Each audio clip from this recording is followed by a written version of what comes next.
আসসালামু আলাইকুম, আমি আহমদ আউসাব আরলিস আপনাদেরকে স্বাগতম কিরগিজ ভাষা শিক্ষার 16 নম্বর লেসনে। আমরা প্রতিদিনের মতো 5টা ওয়ার্ড শিখবো আজকে। চলুন শুরু করছি।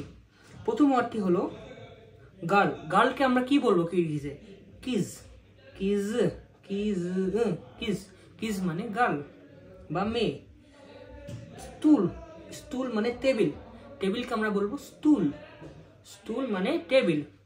3 নম্বর ওয়ার্ড পড়ছি আমি স্টোন মানে পাথর। পাথরকে কিরগিজে কি বলবো? তাশ। তাশ তাশ তাশ তাশ মানে স্টোন।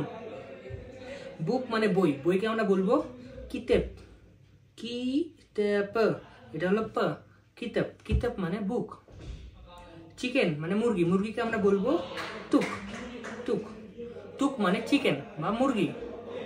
মুরগিকে বলা হয় চিকেন বা তুক। আমি আবার পড়ছি কিজ মানে গার্ল, স্টুল মানে টেবিল, স্টোনকে বলা হয় তাশ, বুককে বলা হয় কিতাব, চিকেনকে বলা হয় তুক।